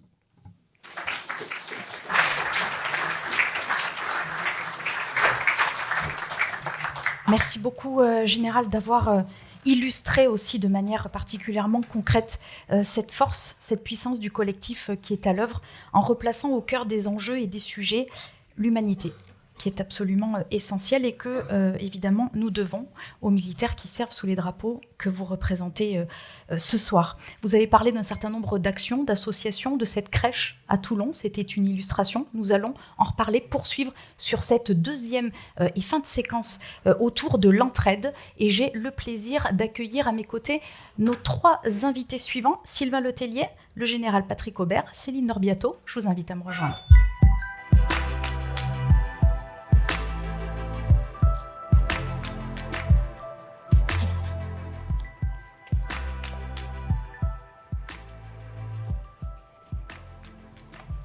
Eh bien, merci à tous les 3 d'avoir accepté cette invitation pour poursuivre sur le sujet de l'entraide Tego, dont on a commencé à parler. On a évoqué un certain nombre de contours, de projets. On va essayer de mieux comprendre comment tout cela s'organise. Donc, à mes côtés, Céline Norbiato, merci d'être avec nous. Vous êtes conseillère sociale de Tego. Sylvain Letellier, merci également d'avoir accepté notre invitation. Directeur adjoint de l'action sociale des armées. Et puis, évidemment, le général Patrick Aubert, secrétaire général de Tego. Merci également, Général, de nous avoir réunis ici ce soir. Alors, Général, on démarre avec vous, si vous voulez bien, pour essayer de comprendre, en fait, à la fois pourquoi le général Gratien Maire l'a un petit peu dit tout à l'heure, mais mieux comprendre comment, finalement, et surtout pourquoi c'était important pour Tego d'adosser cette dimension de l'entraide à la dimension prévoyance qu'on a développée précédemment. Et finalement, quel est le modèle que vous portez aujourd'hui ? Je crois que ça a été très bien dit par nos assureurs. Lorsque un risque lourd se concrétise, lorsqu'il se produit, c'est un véritable tsunami pour la famille qui est concernée, par le militaire qui est victime de ce malheur. Et bien évidemment, l'action des assureurs en matière de prévoyance est essentielle pour garantir la sécurité matérielle et pour pouvoir aider la famille à prendre un nouveau départ. Mais l'histoire, puisqu'on parle de 75 ans, l'histoire de cette activité de prévoyance a très rapidement montré qu'il fallait aussi pouvoir tenir la main de ceux qui étaient victimes de ces sinistres majeurs que sont le décès ou l'invalidité lourde. Et donc, autour de l'activité d'assurance, s'est développée dès l'origine une capacité à accompagner, c'est-à-dire à tenir la main et à permettre à ceux qui sont victimes de ces risques extrêmement importants, que sont les risques militaires, la capacité de les accompagner. Là, il ne s'agit pas d'argent pour nous.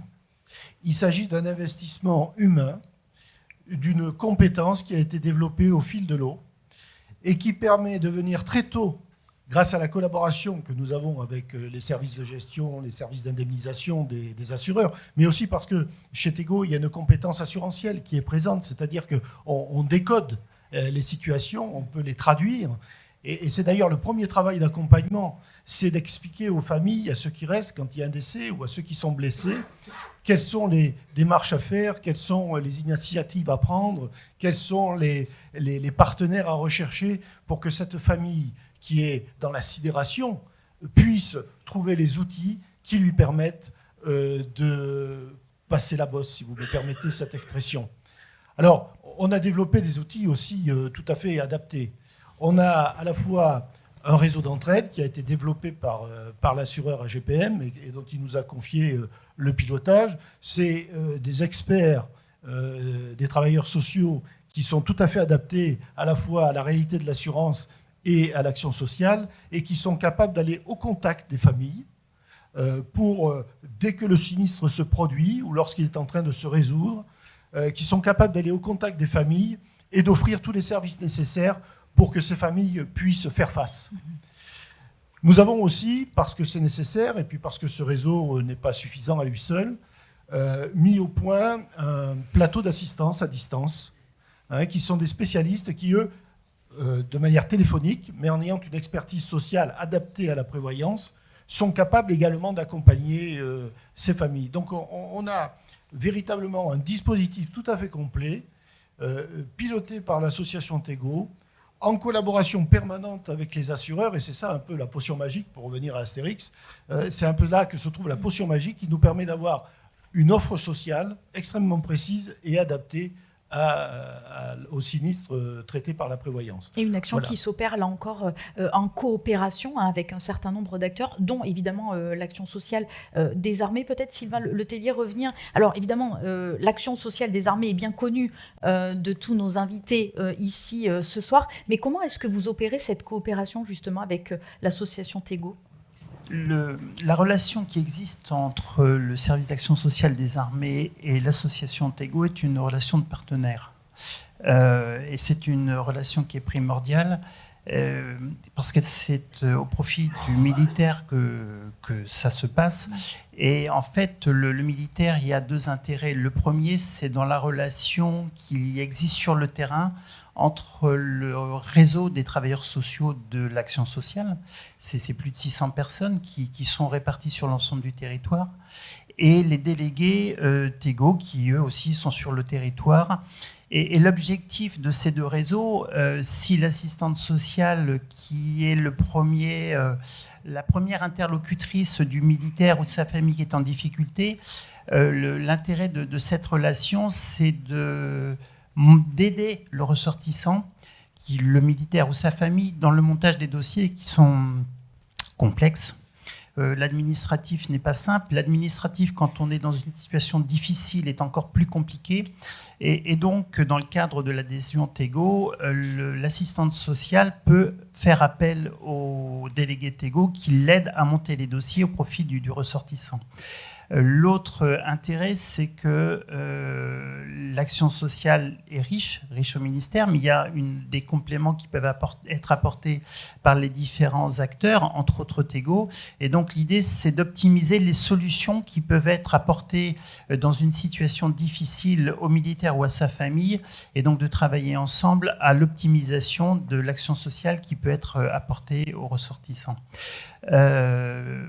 L'autre gros intérêt pour le militaire et sa famille, c'est que Tego, dans le cadre de ce partenariat, propose des outils, entre autres le guide Entraide, nous qui sert beaucoup au réseau des assistantes sociales, qui est mis à disposition sur l'ensemble des antennes d'action sociale. Et il y a aussi des formations qui sont faites pour bien expliquer ce que peut proposer Tego en complément de l'action sociale du ministère des Armées. Et donc c'est là où finalement vous, Céline, et puis vos équipes, vous intervenez pour accompagner. Je pense que ce terme-là est particulièrement important puisqu'il a été utilisé à plusieurs reprises. C'est vraiment un accompagnement de bout en bout des besoins du militaire. Comment est-ce qu'il se met en place, à la fois des militaires mais aussi de sa famille ? Alors les missions d'accompagnement nous sont confiées par nos partenaires assureurs et donc nous mettons en place en fonction de l'expertise bien évidemment des besoins qui ont déjà été détectés une mise à disposition d'une déléguée Entraide qui ira directement au domicile soit de la famille en cas de décès bien évidemment, soit directement de l'adhérent touché lui-même par un aléa de vie ou par un sinistre, de façon à pouvoir faciliter, vulgariser parfois même et mettre en place des aides dans le cadre purement administratif. Alors il est vrai que nous venons en complémentarité de l'institution, c'est une chose qui est très importante, on a un travail conjoint qui est très complémentaire, mais bien évidemment nous travaillons pour l'ensemble de nos adhérents et donc parfois nous avons aussi des organisations qui peuvent être différentes en fonction du public. Alors, vous avez parlé d'ailleurs plusieurs fois de ces délégués Entraide. Finalement, ils et elles sont au cœur de ce dispositif. Je vous propose peut-être qu'on écoute le témoignage de l'une d'entre elles, Michèle Bernadois. J'interviens sur tout style de sinistre, que ce soit de la maladie, que ce soit de l'accident, des accidents en OPEX, de grosses blessures. J'en ai eu qui ont été blessés à la Kalachnikov. Donc, c'est quelque chose d'assez important. Les pathologies sont plus ou moins lourdes. Je contacte la personne que je dois suivre. Elle accepte ou elle refuse. Elle n'est pas obligée d'accepter ma visite. Je lui propose une visite. Elle n'est pas obligée de l'accepter. Donc, dans ces cas-là, je respecte la volonté de la personne.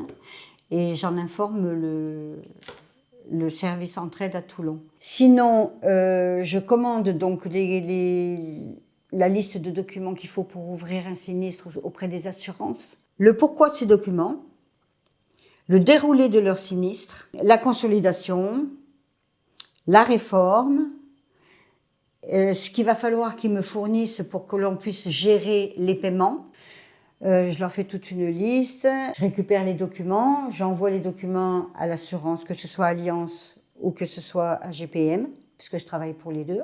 C'est ça, mes actions, c'est ça. Finalement, c'est rencontrer l'adhérent, lui expliquer ce qui se passe, comment ça va se dérouler, le pourquoi de leur contrat, le pourquoi de leur assurance et la prévoyance qu'ils ont pris, le soutien qu'on va leur donner jusqu'au bout, jusqu'à la réforme, même des fois au-delà de la réforme. L'accompagnement peut se faire sur une seule visite, parce qu'il y en a qui viennent vous voir par curiosité, afin de se remettre un petit peu à flot, de savoir ce qu'ils doivent faire pour que l'on traite leur contrat et leur sinistre surtout.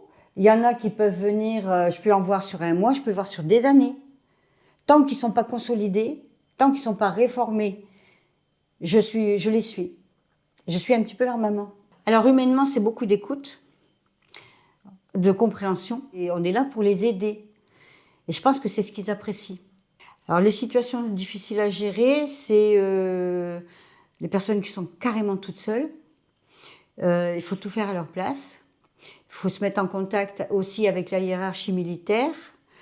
Ce qui est très compliqué, c'est dernièrement j'en ai fait un, c'est les décès. Mais ceux qui ne sont pas militaires, ceux qui sont par exemple retraités, on les envoie voir des assistantes militaires civiles, des assistantes civiles, des maisons de retraite, des organismes comme la CABAT. Alors je les accompagne dans la constitution du dossier jusqu'au bout, jusqu'à ce que le dossier soit traité. On dit le service entraide, on dit un service, moi j'y tiens énormément à ça, on dit un service social. Moi je ne suis pas d'accord pour dire que c'est un service social, c'est un service entraide. L'entraide, c'est une aide spontanée, immédiate. On leur apporte, alors même si financièrement, il faut bien sûr des papiers pour pouvoir débloquer tout ça, mais déjà humainement, quand vous écoutez la personne, quand elle vous raconte ses problèmes, sa vie, parce qu'elle va au-delà de ça, et que vous êtes là, que vous l'écoutez, moi j'appelle ça de l'entraide. C'est un service entraide. Il a vraiment il ne faut pas qu'on perde ce mot-là. Vraiment, moi l'entraide, j'y tiens énormément. Et ça fait 20 ans que je le dis et que je le redis. Quand j'entends un service social, ça me fait mal aux oreilles. C'est un service entraide, c'est-à-dire qu'on est là pour tout, pour tout. La personne, elle peut nous parler de n'importe quel problème, on est là, on l'écoute. Et si on ne peut pas le gérer nous-mêmes, on fait appel aux services sociaux. Vous voyez, c'est là la différence. Voilà le témoignage de Michel Bernadois. Alors on a compris beaucoup de conviction chez Michel, mais aussi, je crois, beaucoup de sincérité dans ce qu'elle dit, beaucoup d'humanité aussi, qui revient à ce que vous évoquiez, Général, dans cet accompagnement qui n'est pas anodin, où on voit qu'il y a vraiment les différentes étapes, et ça, c'était quelque chose de très important. Alors, on a bien compris, c'est de l'entraide, aussi des délégués très engagés, c'est ce qu'on comprend à travers le témoignage, en tous les cas, ce porte-parole-là dont s'est fait Michel, du travail qui est fait sur le terrain. L'autre sujet, elle l'a évoqué, il y a cette notion de, alors à la fois la maladie, l'accident, l'OPEX, il y a aussi le stress post-traumatique, on en a parlé juste un peu avant, où effectivement les assureurs adressent de plus en plus aujourd'hui cet aspect du stress post-traumatique. C'est un sujet majeur. Comment l'adressez-vous dans ce volet entraide ? Alors il a une place évidemment très importante compte tenu de la spécificité du stress post-traumatique, notamment parce que il y a beaucoup de militaires victimes de stress post-traumatique qui sont esseulés et qui n'ont pas... ça n'a rien à voir avec le fait de ne pas être accompagné par les organismes, les institutions, mais parfois il y a un repli sur soi compte tenu de cette spécificité. Et donc, nous avons cette chance parfois de pouvoir capter un militaire. Ça nous arrive aussi également de pouvoir le raccrocher aux services sociaux, aux cellules d'aide aux blessés. En effet, il a été dit précédemment que le travail des cellules d'aide aux blessés est très important et nous travaillons énormément avec les cellules d'aide aux blessés. Et nous avons un rôle, je dirais, majeur au sein de l'entraide, c'est de vulgariser ce que les assureurs leur demandent. et spécifiquement pour ces populations-là. Compte tenu de cette pathologie, des addictions qu'ils peuvent développer en plus par ailleurs, en plus de cela, malheureusement, il y a aussi souvent des éclatements au sein des familles. Et donc, voilà, ce sont des personnes qui ont laissé tomber les démarches administratives, parfois même institutionnelles d'ailleurs, hein, et encore plus assurantielles, parce qu'ils ont l'impression finalement que tout est incommensurable et tout est trop compliqué. Donc, le rôle de la déléguée entraide, qui respectera évidemment le choix de se déplacer ou pas, que ce soit de l'accompagnement téléphonique éventuellement, est vraiment prépondérant aussi dans cette reconstruction. Évidemment, il y a les capitaux assurantiels qui peuvent leur permettre de rebondir dans la vie, notamment au travers de la reconversion, mais avant toute chose, c'est aussi un raccrochage à la vie. Et donc une dimension humaine à nouveau qui est particulièrement importante, et donc il n'est pas uniquement question d'un accompagnement financier. C'était important de le rappeler. Général Aubert-Patrick, avec vous peut-être un point sur, au-delà des sinistres, hein, vous accompagnez aussi quelque part un peu ces accidents de la vie. Est-ce qu'on parle d'aide d'urgence dans ce cadre-là ? Au-delà de ce que nous faisons autour du sinistre, on a également une activité sociale, je dirais plus classique, de droit commun, que l'on fait en complémentarité avec nos partenaires, notamment l'Action sociale des armées, mais pas seulement. C'est la raison pour laquelle nous réunissons une fois par mois environ une commission du Fonds social qui nous permet d'examiner des dossiers qui nous sont amenés à la fois par nos collaborateurs, nos partenaires, et qui nous permettent de répondre à des situations sociales difficiles qui sont vécues par nos adhérents, qui sont encore une fois pas nécessairement liées à un sinistre, mais qui sont la démonstration que ces personnes sont en grande fragilité. Et c'est vrai que grâce à cette commission, on apporte des aides qui leur permettent de passer certains caps difficiles. Vous parlez d'urgence, oui, on est capable aussi de faire des aides d'urgence, notamment des aides alimentaires, parce que, Gracia Mère l'a rappelé, on a quand même beaucoup de nos adhérents qui vivent avec des moyens extrêmement comptés, modestes, et il faut parfois très peu de choses pour qu'un déséquilibre intervienne dans la vie quotidienne de nos adhérents. Et donc, on est capable de faire de manière extrêmement rapide et très efficace, hein, disons, des aides alimentaires et permettre à des gens de remplir le frigo, tout simplement. Donc ça, c'est typique de l'urgence. On peut avoir aussi des réactions liées à l'actualité militaire. Il nous est arrivé d'intervenir lorsque des brigades de gendarmerie sont inondées, lorsqu'il y a des malheurs qui se produisent, lorsqu'il y a des retours un peu précipités d'ambassades, etc., avec des militaires qui se retrouvent parfois très démunis. Eh bien, on fait une aide d'urgence également pour leur permettre, dans les 48, dans les 72 heures, de pouvoir se retourner et de se raccrocher à des dispositifs un peu plus classiques. Donc, on a vraiment une action sociale individuelle qui est très diversifiée. On a la chance, finalement, d'être une équipe assez souple, assez réactive. J'ai, comme beaucoup dans cette salle, servi une quarantaine d'années sous l'uniforme. Bon, on sait ce que sont les procédures administratives dans des grosses maisons. Nous, on a la chance d'être une équipe beaucoup plus réduite, beaucoup plus souple, mais beaucoup plus réactive.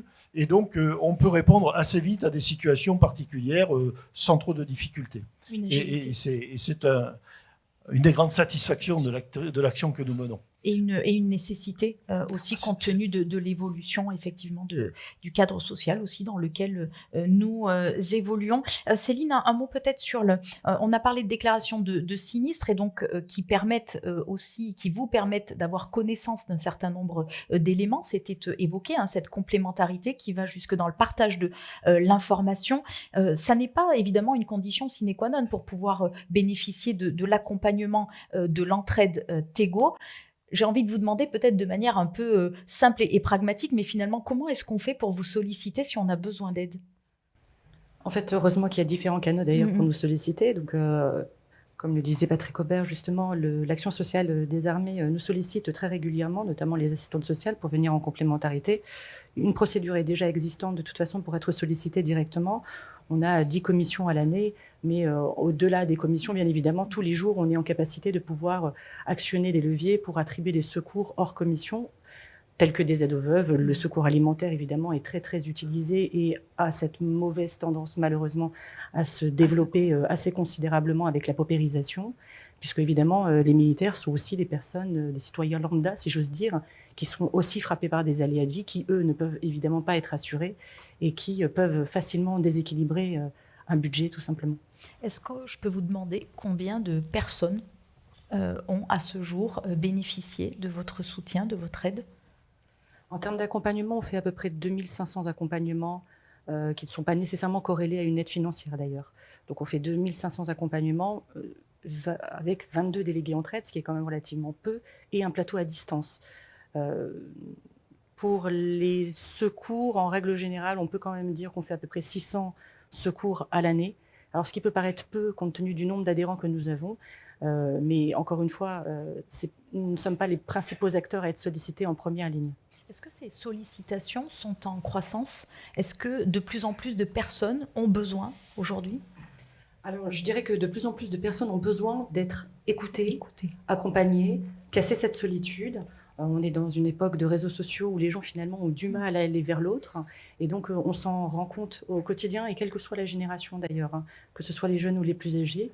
Et pour autant, on se rend aussi compte qu'on a aussi, nous, développé une action sociale en termes d'aide financière tout à fait différente. On avait commencé avec des aides financières classiques, de l'aide au handicap, de l'aide aux personnes fragilisées, de l'aide à la scolarité.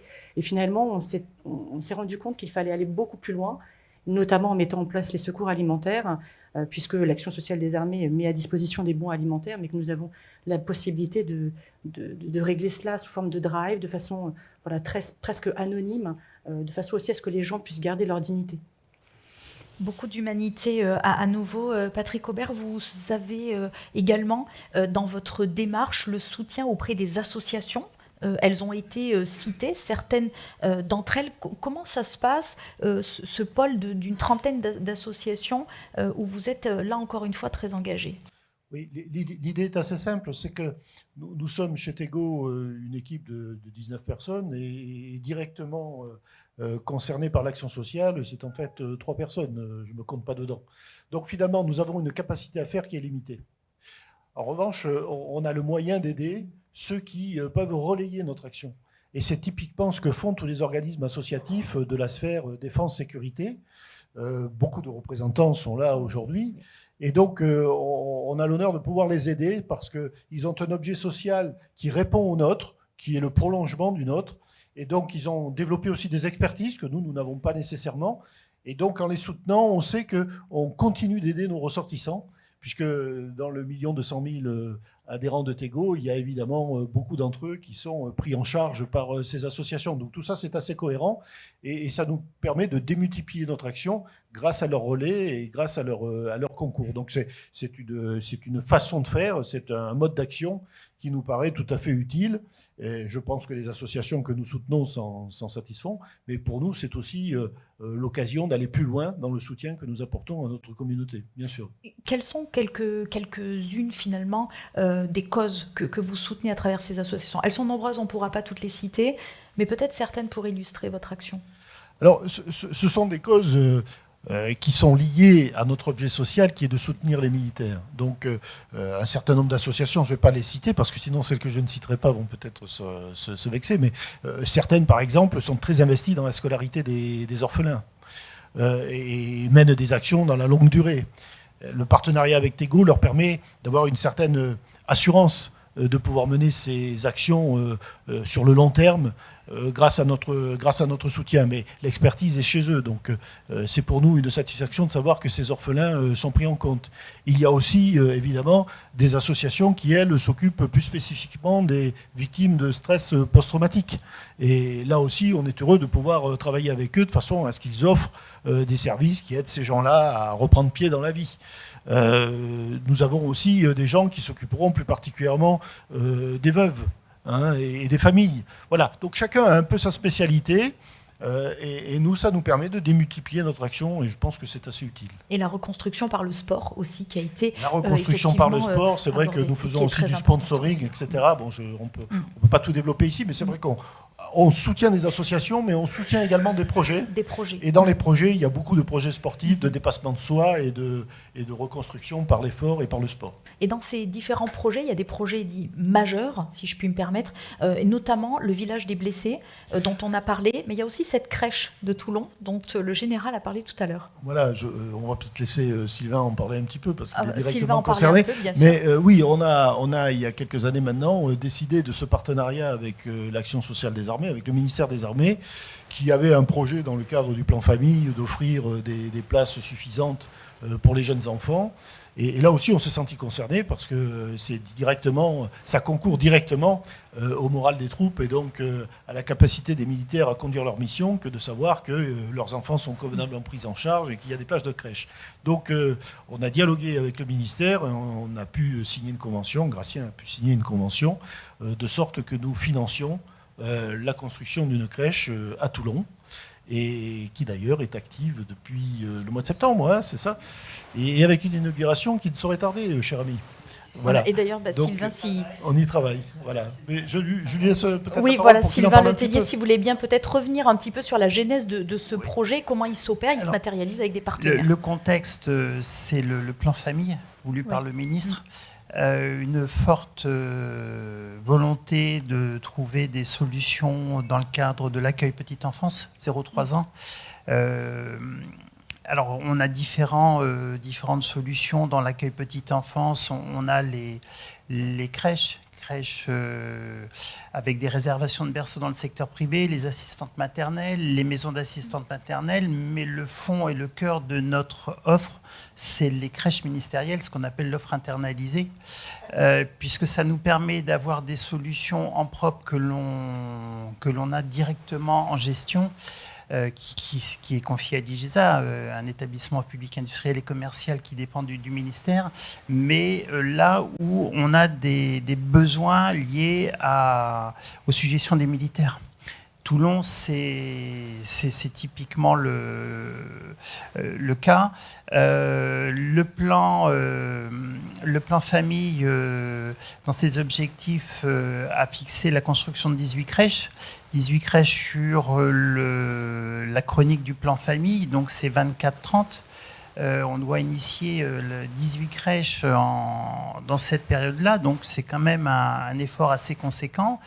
On a mis en place un dispositif complètement nouveau que l'on appelle la standardisation. Donc on a complètement standardisé notre principe constructif de crèche.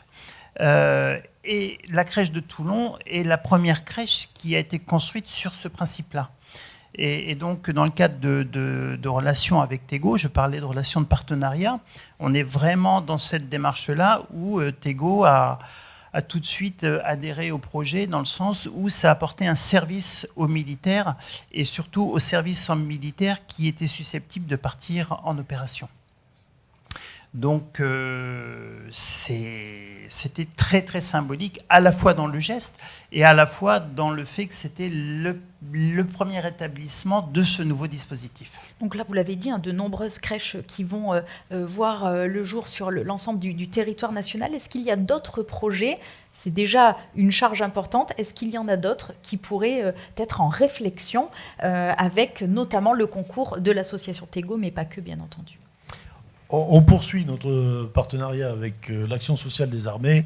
On a quelques idées à l'œuvre et on a de toute façon la volonté de continuer cette action qui consiste à œuvrer au service des militaires. Voilà, donc on n'a pas de projet arrêté précis aujourd'hui, mais on en a quelques-uns en tête. On en discute avec l'Action sociale des armées et je pense que Tego continuera d'être aux côtés de son partenaire institutionnel. Et on aura le plaisir d'en savoir plus sur les rendez-vous 2025. Merci beaucoup à tous les trois d'avoir accepté notre invitation, d'avoir été avec nous ce soir. Merci beaucoup. Alors je crois que ce soir nous avons évoqué un certain nombre de sujets. J'avais parlé de 2 maîtres mots, je crois qu'ils ont été finalement bien plus nombreux que cela. On a parlé de prévoyance, d'entraide, on a parlé aussi évidemment d'humanité, de cette force du collectif qui était à l'œuvre. Et je crois que l'ensemble des invités qui se sont mobilisés ce soir pour exprimer effectivement ce travail que vous faites au service et au bénéfice des militaires et de leurs familles s'est illustré. Je crois qu'il y a un autre terme et j'aimerais pouvoir en échanger avec vous, Gratien Maire, si vous voulez bien me rejoindre, peut-être pour un dernier mot à nos invités.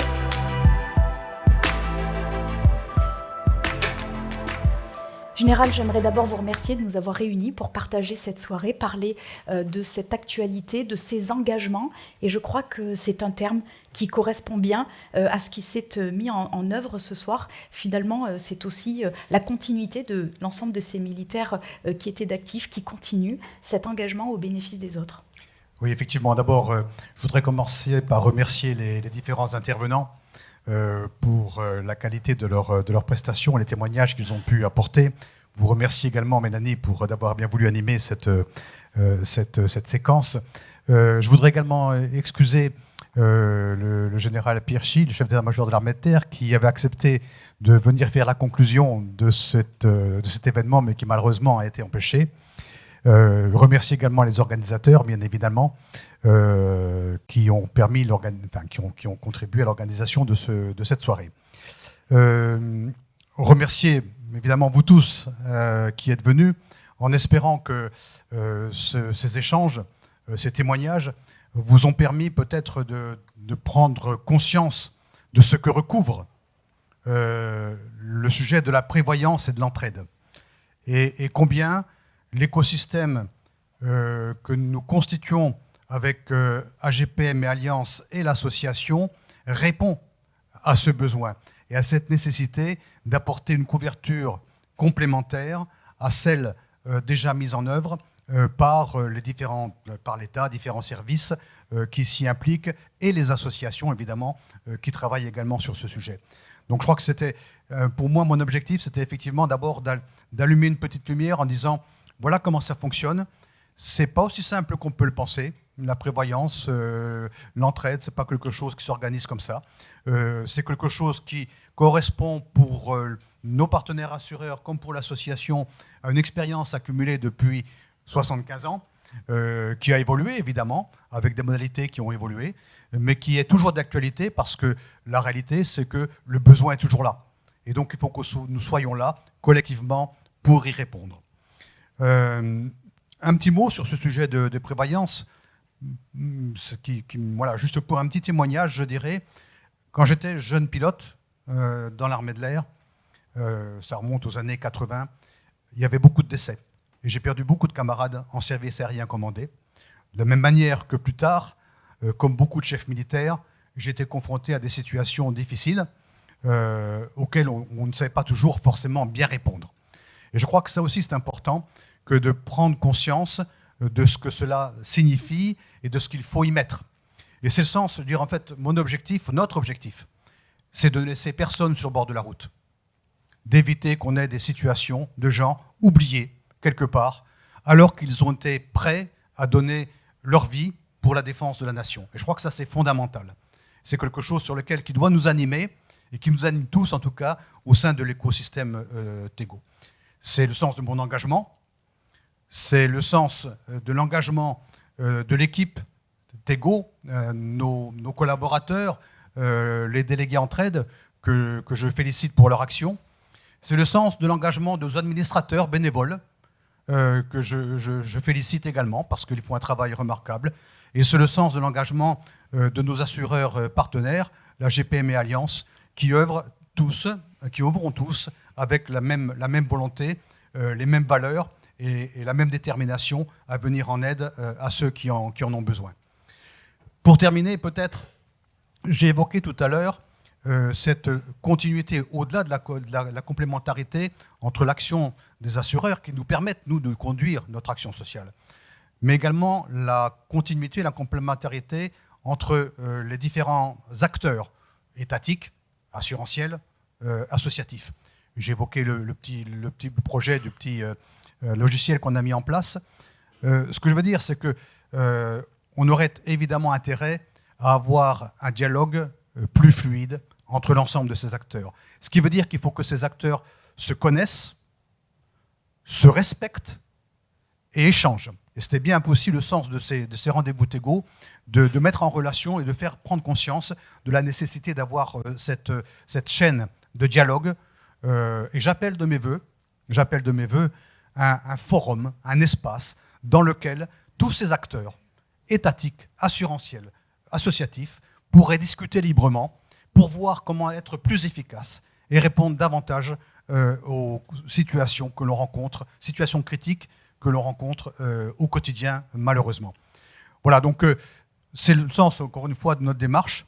Et sachez que Tego, et je m'y emploierai, continuera à œuvrer dans ce sens consistant à établir un dialogue sur toute la chaîne des responsables et des entités qui œuvrent dans cette direction.